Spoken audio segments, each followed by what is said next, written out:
dalam kasus rendang babi Padang ini dan sekaligus juga persoalan pemasarannya ya secara online itu mereka atau pemilik ini kan menyatakan dengan bangganya ya sebagai satu-satunya restoran yang menyajikan masakan Padang non halal. Betul. Nah ini Betul. satu kata yang saya kira atau kalimat yang menurut saya perlu dicermati. Nah di situ saya kira patut diduga telah terjadi semacam apalah ya penodaan atau mungkin penghinaan terhadap yang tadi Mas sebutkan itu sebenarnya itu budaya Minang ya.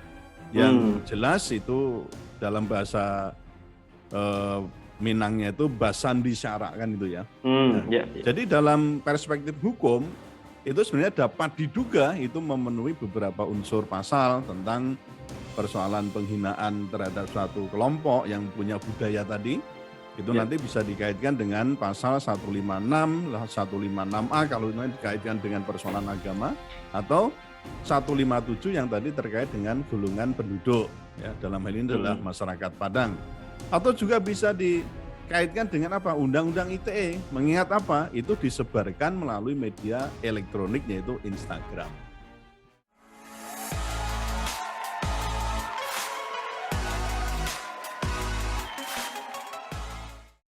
Assalamualaikum warahmatullahi wabarakatuh, Puan dan Tuan. Kembali lagi di segmen Tanya Profesor di channel yang radikal, ramah, terdidik, dan berakal, channelnya Prof. Suteki. Dan seperti biasa sudah hadir di samping saya, Prof. Suteki. Assalamualaikum. Waalaikumsalam warahmatullahi wabarakatuh. Wah, ini tampaknya apa nih? Ceria nih wajahnya, Mas. Seru. Saya habis makan nasi Padang atau? Habis liatin komentar netizen, Prof. Oh gitu ya. Di video saya. Iya, iya. Ya video yang sama yang akan kita bawa, Prof, terkait dengan makanan Padang babi ini, Prof, nih, yang ramai banget diberitain. Jadi ini saya ngambil berita pada hari Jumat ya terkait dengan pemilik usaha makanan Padang babi yang dibawa ke Polsek Kelapa Gading. Ini berita dari CNN. Saya izin bacakan 3 paragraf, Prof. Jadi pemilik usaha nasi Padang babi bernama Sergio dibawa ke Polsek Kelapa Gading, Jakarta Utara untuk dimintai keterangan pada Jumat tanggal 10 bulan 6.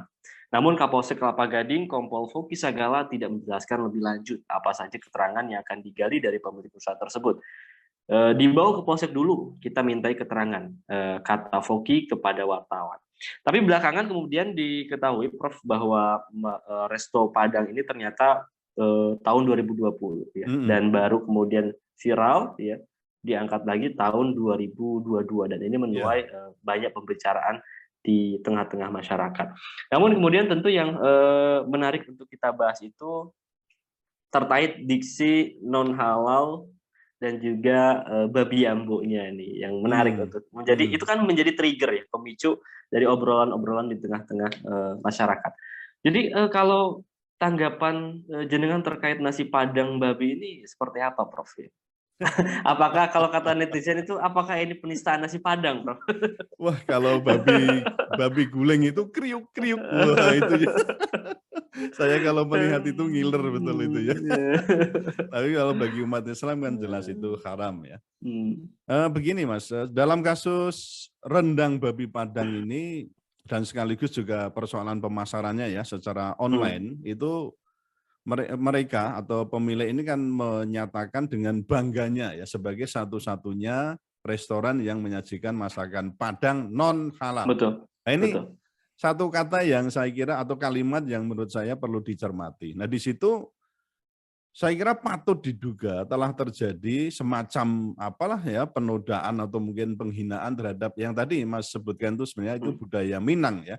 Yang jelas itu dalam bahasa Minangnya itu basandi syara kan itu ya. Jadi dalam perspektif hukum itu sebenarnya dapat diduga itu memenuhi beberapa unsur pasal tentang persoalan penghinaan terhadap suatu kelompok yang punya budaya tadi. Itu nanti bisa dikaitkan dengan pasal 156, 156A kalau itu dikaitkan dengan persoalan agama, atau 157 yang tadi terkait dengan golongan penduduk, ya dalam hal ini adalah masyarakat Padang. Atau juga bisa dikaitkan dengan apa? Undang-undang ITE, mengingat apa? Itu disebarkan melalui media elektronik yaitu Instagram. Jadi semua itu memang tergantung apa maunya ya, apa maunya pemerintah dalam hal ini, karena ini sebenarnya kan persoalannya itu lebih ke aspek hukum, moral, dan agama. Itu memang hal yang sangat kental di sini. Tapi dalam hal ini kalau kita mau, artinya dalam berhukum kan tidak selalu harus berakhir pada pidana. Jadi bisa saja itu dilakukan semacam restorasi atau ya pembinaan itu mungkin ya bisa jadi pemilik itu kan belum paham ya tentang hukum, belum paham tentang hukum agamanya juga, apalagi pemiliknya misalnya ini non-muslim atau apa ini yang pemiliknya Mas, siapa ini yang pemiliknya Mas? Iya, Mas Sergio. Sergio itu saya menduga itu bukan muslim ya, bukan muslim. Jadi ini perlu ada aspek yang dikaitkan yaitu persoalan hukum, moral, dan juga agama. Oke, baik, menarik. Prof, tadi ya meskipun ini nasi padangnya kan udah gulung tikar ya kalau dalam keterangan itu. Iya. Tapi dari segi hukum ya ditinjau dari segi aspek hukum, keberadaan nanti misalkan ke depan ada lagi versi jilid 2 misalkan atau jilid 3 nasi padang babi jilid 3, jilid 4 dan yang lainnya.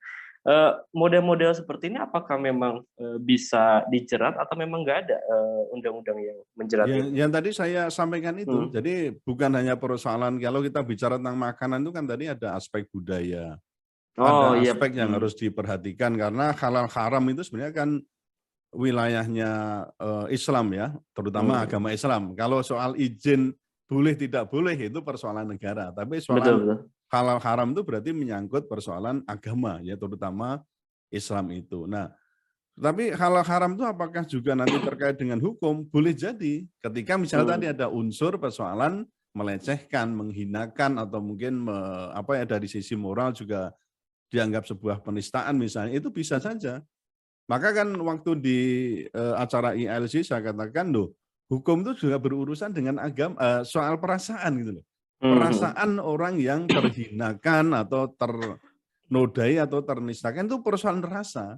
Nah, siapa yang berhak untuk menuntut? Ya orang yang tadi saya katakan yang menderita sebagai korban, yang merasa dihinakan atau dinistakan. Nah, nanti kalau dalam proses hukum itu kan sebenarnya semua juga berawal dari apakah aparat penegak hukum itu akan menindaklanjuti atau tidak, kan begitu.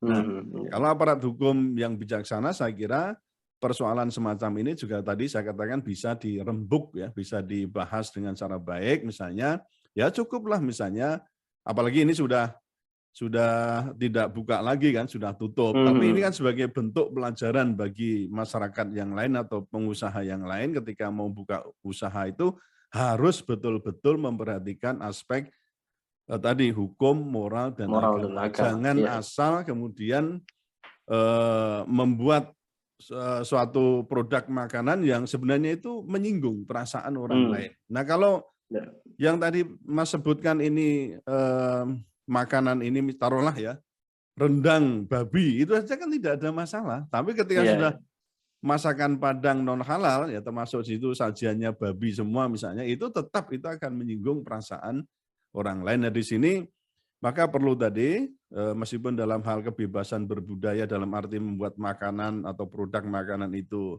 dijamin, tetapi persoalan menghormati, menghargai orang lain tetap harus diperhitungkan. Nah, soal bisa dijerat atau tidak, saya tadi katakan tergantung kita umumnya bagaimana. Kalau mau dihubungkan dengan 156, 156A, bisa 157 aja ya, Prof, ya? Bisa saja, apalagi ke Undang-Undang ITE karena ini kan persoalannya diangkat di media, maksudnya dipasarkan di Instagram.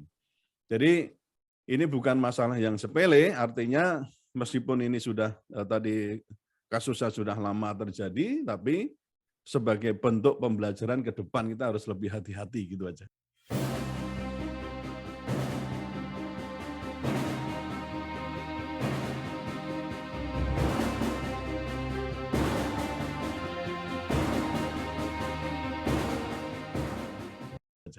Ya.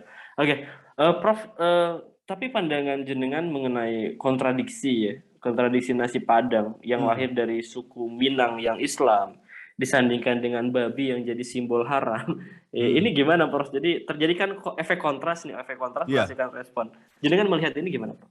Ya, tadi sudah saya singgung sedikit ya, masyarakat Minang di Padang itu kan sudah dikenal dengan prinsip hidup yang berbunyi tadi Mas ya, adat basandi syarak, syarak basandi kitabullah kan itu. Nah, falsafah adat basandi syarak, syarak basandi kitabullah itu merupakan filosofi hidup yang dipegang oleh masyarakat Minangkabau itu. Ini menjadi pedoman yang baku di situ, bahwa ajaran Islam sebagai satu-satunya landasan dan atau pedoman tata pola perilaku dalam berkehidupan di masyarakat Minang itu. Terutama ya juga maksud saya termasuk dalam hal kuliner ini. Nah, pangan dan olahannya itu pun kan harus diusahakan serba halal dalam perspektif tadi syarak dan juga kitabullah. Jadi ketika hal itu disimpangkan oleh pihak tertentu, apalagi dilakukan di depan umum ya, maka masyarakat Minang ya berhak untuk menuntutnya begitu. Oke, baik. Prof, terakhir Prof, apa harapan Prof Suteki terkait makanan halal di Indonesia, Prof? Ya, kita masyarakat dan bangsa Indonesia ini merupakan masyarakat yang plural dalam arti hukumnya dan juga plural dalam arti budayanya. Maka yang terpenting bagi semua kelompok golongan, suku, adat, dan kita sebut sara gitulah ya, suku, aliran, ras, dan agama itu harus saling menghormati dan menghargai. Nah, perbedaan sara itu kan juga nanti bisa berakibat pada perbedaan budaya, termasuk tadi saya sebut persoalan makanan dan juga olahannya itu ya. Nah, yang dimakan suku tertentu itu bisa dianggap biasa dan diperbolehkan, tetapi juga menjadi hal yang tidak biasa dan bahkan dilarang di masyarakat suku atau masyarakat yang lain. Karena juga terkait dengan tadi aspek budaya dan juga agama.